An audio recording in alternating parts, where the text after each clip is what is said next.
Mon bien-aimé frère, ma bien-aimée sœur, nous tirons progressivement vers la fin de nos entretiens sur tout ce que nous devons faire pour avoir l'espérance de la vie éternelle, ce que nous devons croire, ce que nous devons faire.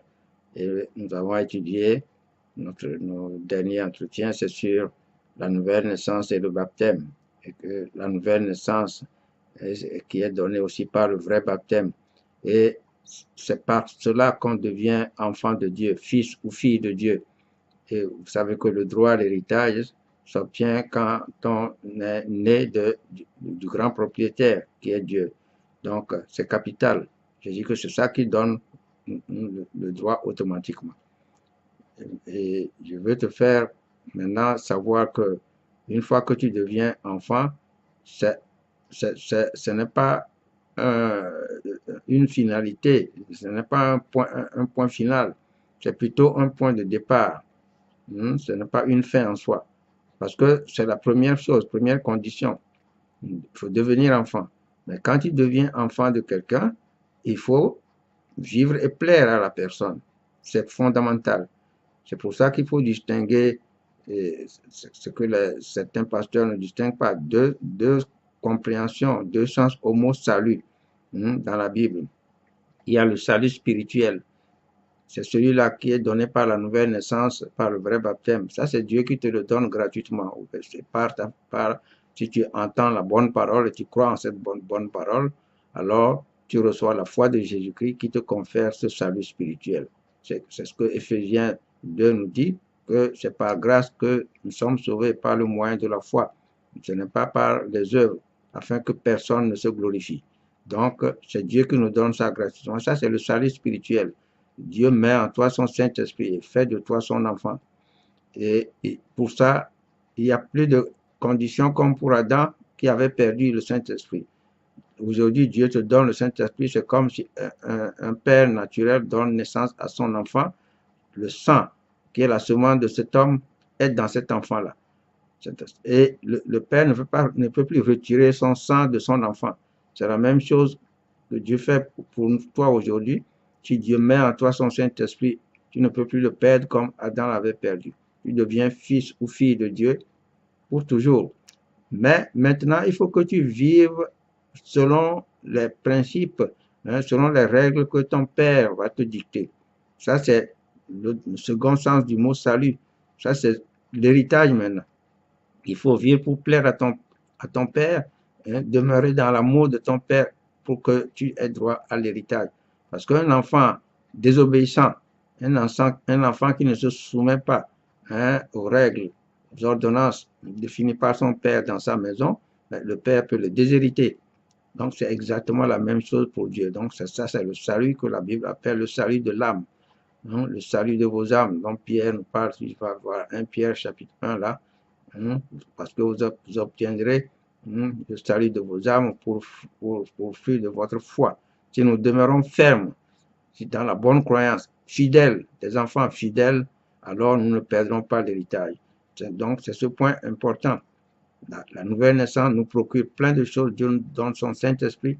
Par ce Saint-Esprit, là aussi je te dis, il faut croire pour manifester, pour parler en langue. Parce que c'est ce que Dieu le signe. Jésus-Christ a dit, voici les signes qui accompagneront ceux qui auront cru.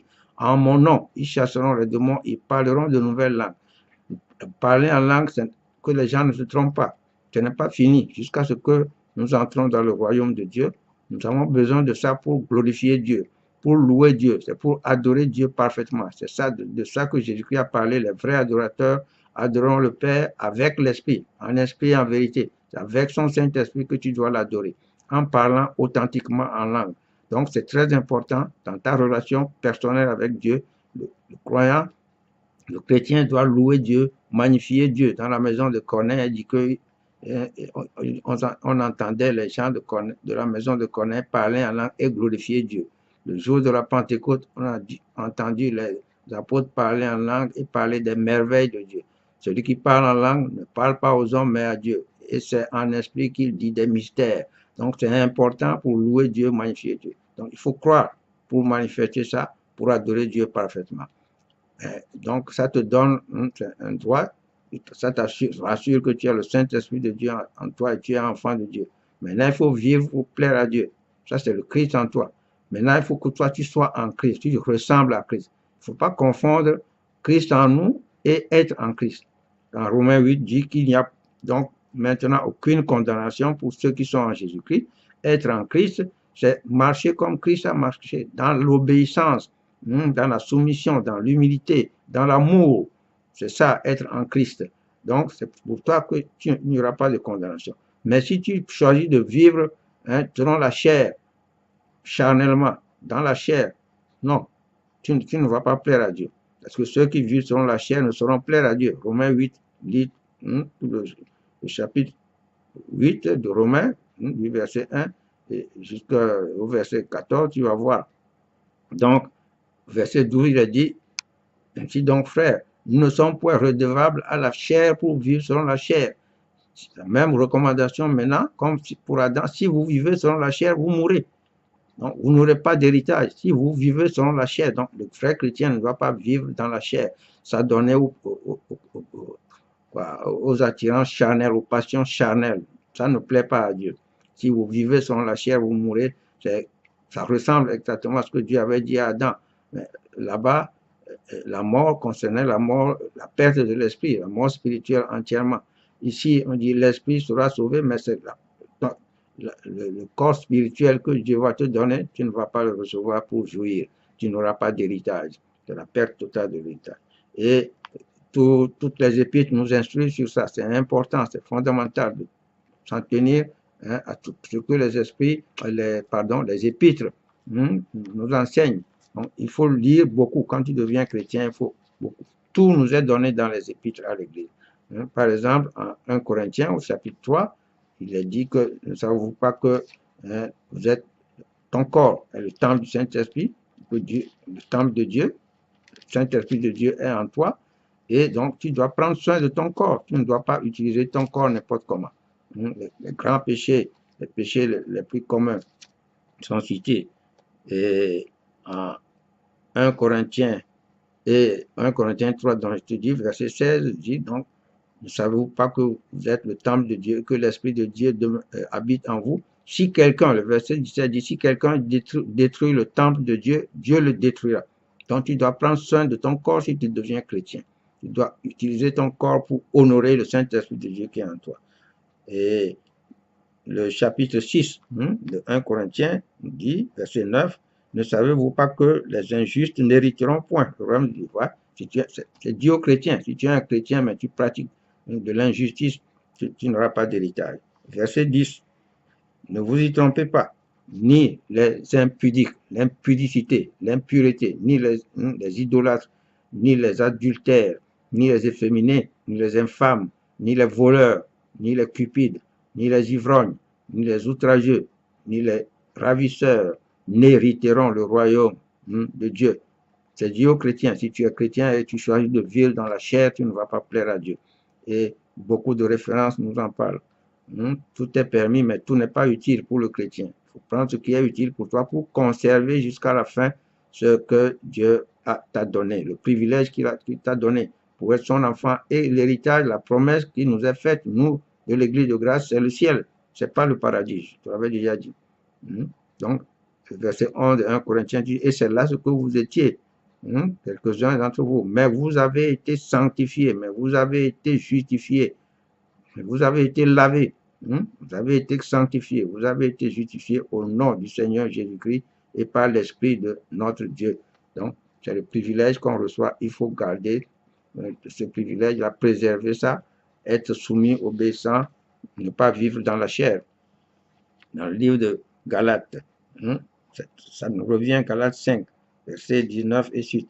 Or, les œuvres de la chair sont manifestes, ce sont l'impudicité, l'impureté, la dissolution, le vagabondage, la débauche, c'est ça, l'idolâtrie, la magie, les inimitiés, les querelles, les jalousies, les animosités, les disputes, les divisions, les sectes, l'envie, l'ivrognerie, les excès de table et les choses semblables.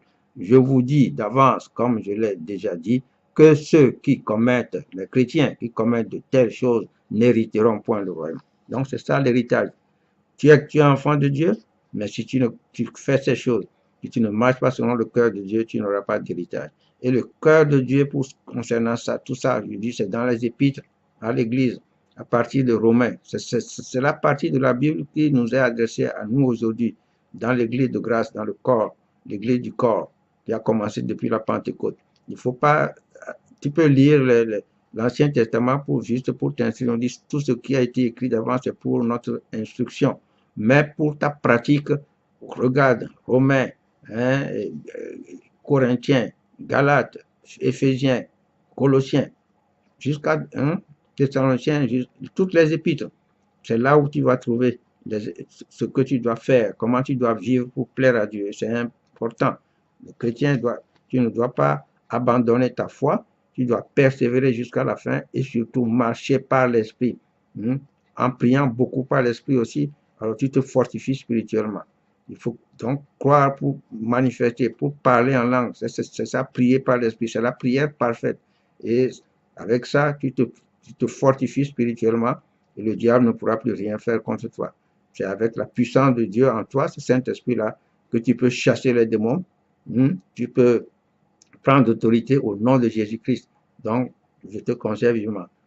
Toutes les instructions sur ces choses, je les ai données dans d'autres enseignements plus longs, très longs, que tu trouveras sur YouTube. Si tu zappes sur mon nom, Michel Tengué, évangéliste, tu vas trouver tous les grands enseignements, les enseignements plus longs, plus détaillés. Mais sache que la nouvelle naissance te confère beaucoup de droits, beaucoup de privilèges, mais aussi des devoirs en tant qu'enfant. Tu dois être soumis, obéissant au Père.